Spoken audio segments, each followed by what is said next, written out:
Rococo's has gone way past its sell-by date. I mean, pretentious food, stuffy service, and fucking ridiculous prices. Even for London, ridiculous prices. Before I can drag Nick into the real world, I want to find out how he runs his kitchen. So I've arranged to meet him and his sous chef, Tim Sanford, before tonight's service. How are you today? I'm very well. Nice to see you. Good to see you too. Hello. Hello, chef. How are you? I'm okay. You? Gordon. Yeah, Tim. You're the sous, obviously the sous chef. There's only yeah, fucking two of you. chef, yeah. And is he the only chef you ever worked for? Of this calibre, yes. What was it like last night? Dead as a dodo. Absolutely no one. No one in at all? No. Fuck me. That's extraordinary. How do you relieve the boredom? How do you stimulate yourself in terms of coming up with new ideas? It sounds absolutely dreadful, but sometimes I do watch Ready, Steady, Cook and I pick up little things from that, yeah. Fuck me. Yeah, I know, it's dreadful. You're the first chef I've ever met that's become excited and stimulated on the back of Ready, Steady, Twat. Just take me through your fridges, like meat fridge, where would that be? So I have my duck, my lamb. Quick look at the sausages. They sound nice. Toulouse. Are they actually from Toulouse? Yes, they are. Amazing.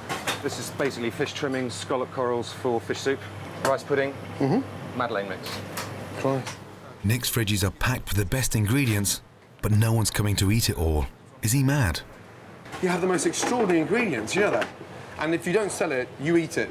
Yeah, things like, you know, meat and fish. So really, it's a big advantage the restaurant being fucking empty because you live like a king. Amazing, no? Style food here, Tim, must be fucking extraordinary. It is. Huh? Yeah. Well, you look well on it. Thank you. Fuck me. If Nick's in trouble, he could be buying cheaper produce on his doorstep. So why isn't he? With things like the shrimps in the freezer. Yeah. And you're on an estuary, you know, 20 miles. We struggle to get them fresh. We always used to be able to get them fresh. No.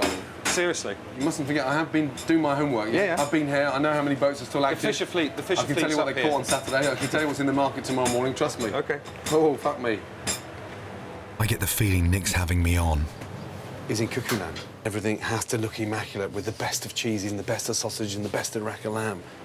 He's in King's Lynn, yeah, not sat in the fucking harbour of Monaco, and every customer hasn't got £5 to blow on a fucking bottle of wine. Before I tackle the business, I need to see what Tim and Nick are capable of, and so I want to watch them in action during a busy service. But things have sunk so low at Rococo, the only way we've been able to fill the place tonight is by rounding up Nick's friends and some local business people. And when you opened, 91, was the food the same then? No. The duck egg with what mushroom? I thought that was part of the history in terms of being on the menu for a decade. It wasn't from the very beginning, but it was just a dish that sort of came along probably not long after, 94, something like that. So 12 years then, not 10 years? Yeah. Nick's menu belongs in a museum, not a restaurant. But I suppose with 12 years of practice, service should be a doddle.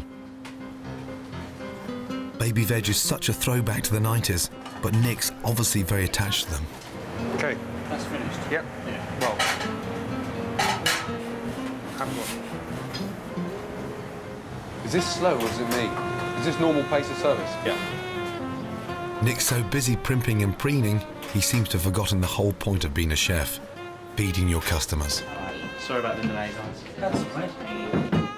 That's not normal for that to sit there so long like that, is it? No, I fucked up. I forgot the black pudding and I dropped the pom puree into the sauce for the halibut. Fucking hard work. Everything just seems so difficult, so long-winded. Kitchen's soulless. There's no atmosphere, there's no oomph. For someone who's earned his stripes, Nick's making a hash out of tonight's service. Shit! Right. Oh, I just lost my fucking red wine reduction. I'm beginning to think this is a man who's lost the plot. The salad's died in the heat. A bit like its fucking creator. So how was that for you? Absolutely horrendous. Is that the normal way to work? It's certainly the way that I've worked, yeah. I'm worried because there's so much fucking around that goes on that is so unnecessary. You're screwing yourselves.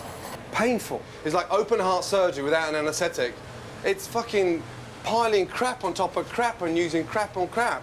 Everything is fucking so fucking over-tweaked in a way that you've just gone past any form of normality with food. You think that the more I add and put in, it's just going to get better. But it's not. Less is more.